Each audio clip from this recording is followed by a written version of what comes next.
श्री सीतारामचंद्र श्रीमद् वाल्मीकि रामायण प्रथम खंड। अयोध्या कांड सप्तम सर्ग। श्री राम के अभिषेक का समाचार पाकर खिन्न हुई मंत्रा का कैकई को उभारना, परंतु प्रसन्न हुई कैकई का उसे पुरस्कार रूप में आभूषण देना और वर मांगने के लिए प्रेरित करना। रानी कैकई के पास एक दासी थी जो उसके मायके से आई हुई थी। वह सदा ही कैकई के साथ रहा करती थी। उसका जन्म कहाँ हुआ था, उसके देश और माता पिता कौन थे, इसका पता किसी को नहीं था। अभिषेक से एक दिन पहले वह स्वेच्छा से ही कैकई के चंद्रमा के समान कांतिमान महल की छत पर जा चढ़ी। उस दासी का नाम था मंथरा। उसने उस महल की छत से देखा, अयोध्या की सड़कों पर छिड़काव किया गया है और सारी पुरी में यत्र तत्र खिले हुए कमल और उत्पल बिखेरे गए हैं। सब ओर से बहुमूल्य पताकाएं फहराई रही हैं। ध्वज से उस पुरी में अपूर्ण शोभा हो रही थी। राजमार्ग पर चंदन मिश्रित जल का छिड़काव किया जा रहा था। उस अयोध्यापुरी के सब लोग उबटन लगाकर सिर के ऊपर से स्नान किए हुए हैं। श्री राम के दिए हुए माल्य और मोदक हाथों में लिए श्रेष्ठ ब्राह्मण हर्षनाद कर रहे हैं। देव मंदिरों के दरवाजे चूने और चंदन आदि से लिपकर सफेद एवं सुंदर बनाए गए हैं। सब प्रकार के बाजों की मनोहर ध्वनि हो रही है। अत्यंत हर्ष में भरे हुए मनुष्यों से सारा नगर परिपूर्ण है और चारों ओर वेद पताकाओं की ध्वनि गूंज रही है और श्रेष्ठ हाथी और घोड़े हर्ष से उत्फुल्ल दिखाई दे रहे हैं तथा गाय बैल प्रसन्न होकर रंभा रहे हैं।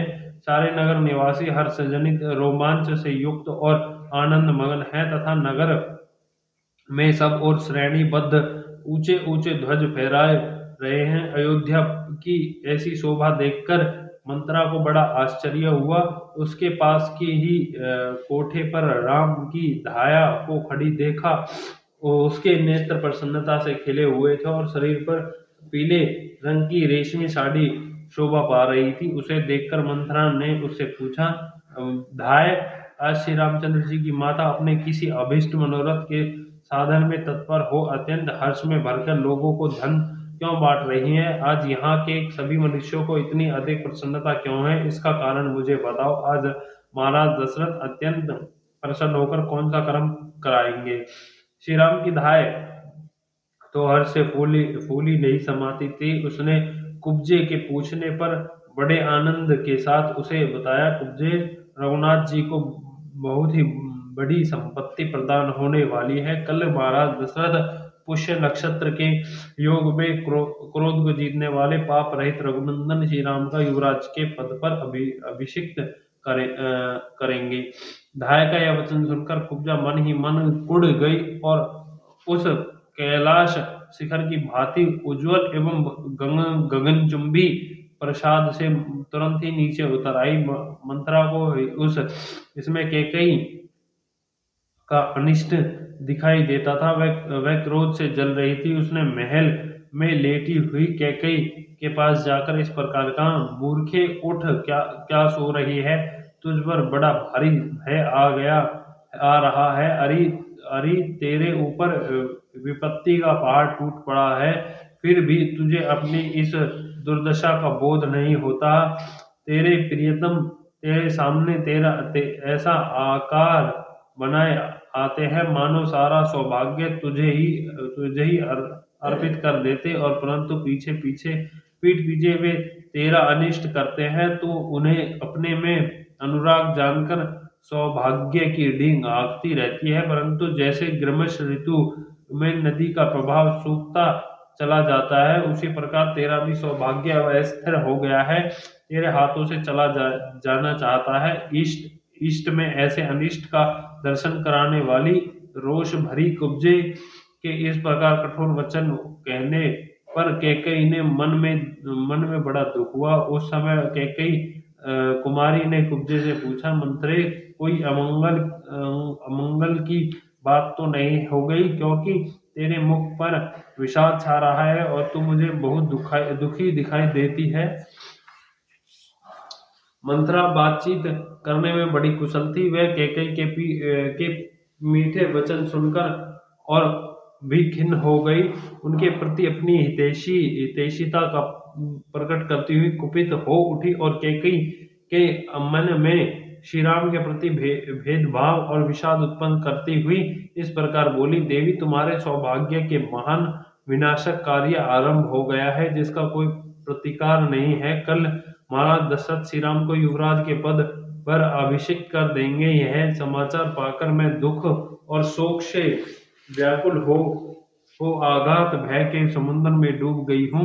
चिंता की आग से मानो जली जा रही है और तुम्हारे हित की बात बताने के लिए यहाँ आई हूँ। कैकेयी नंदिनी, यदि तुम पर कोई दुख आया तो उससे मुझे भी बड़ा भारी दुख में पड़ना होगा। तुम्हारी उन्नति में ही मेरी भी उन्नति है, इसमें संशय नहीं है।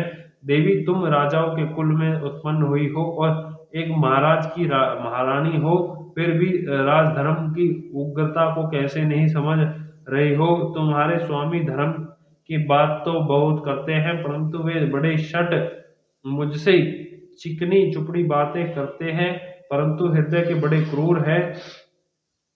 और तुम समझती हो कि वे सारी बातें शुद्ध भाव से कह रहे हैं, इसलिए आज उनके द्वारा तुम बेहतर ठगी गई हो।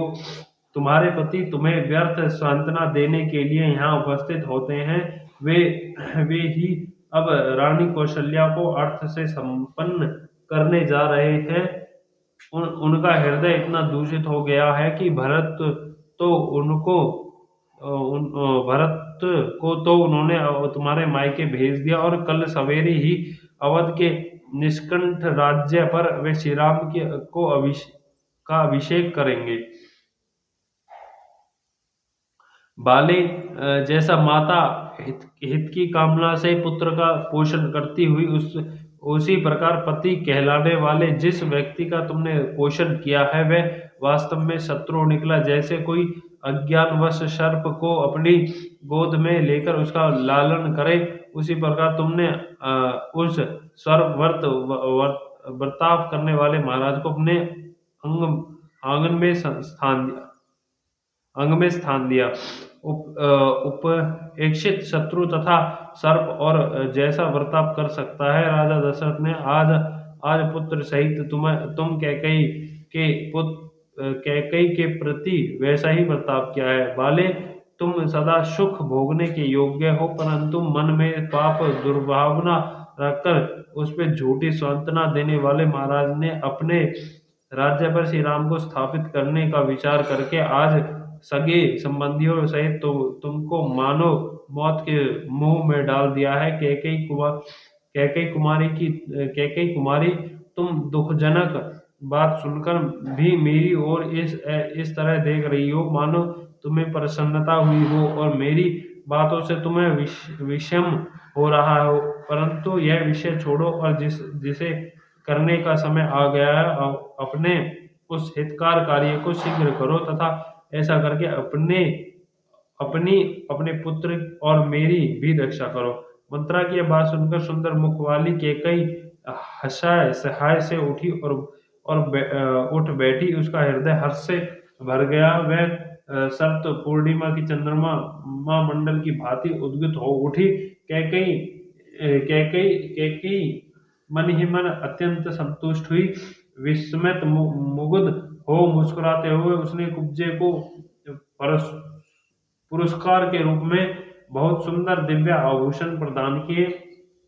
कुब्जे को वह आभूषण देखकर हर्ष से भरी हुई रमणीय शिरोमणि कैकई ने पुण्य मंत्रा से इस प्रकार का, मंत्रे, यह तो तूने मुझे बड़ा ही प्रिय समाचार सुनाया है। तूने मेरे लिए जो यह प्रिय संवाद सुनाया है, इसके लिए मैं तेरा और कौन सा उपकार करूं। मैं भी राम और भरत में कोई भेद नहीं समझती, अतः यह जानकर कि राजा श्री राम का अभिषेक करने वाले हैं मुझे बड़ी खुशी है। मंत्रे, तू मुझे मुझसे प्रिय वस्तु पाने योग्य है। मेरे लिए श्री राम के अभिषेक संबंधी इस समाचार से बढ़कर दूसरा कोई प्रिय एवं अमृत के समान मधुर वचन नहीं कहा जा सकता। ऐसा परम प्रिय बात कह तुमने कही है। अतः अब यह प्रिय संवाद सुनने के बाद तू कोई श्रेष्ठ वर मांग ले, मैं उसे अवश्य दूंगी। इस प्रकार श्रीमद् वाल्मीकि निर्मित अर्ष रामायण आदि काव्य के अयोध्या कांड में 7वां सर्ग पूरा हुआ। बोल सियापति रामचंद्र की जय। पवन सुत हनुमान की जय। लक्ष्मण भाई शत्रुघ्न पान की जय। जय सियापति रामचंद्र की।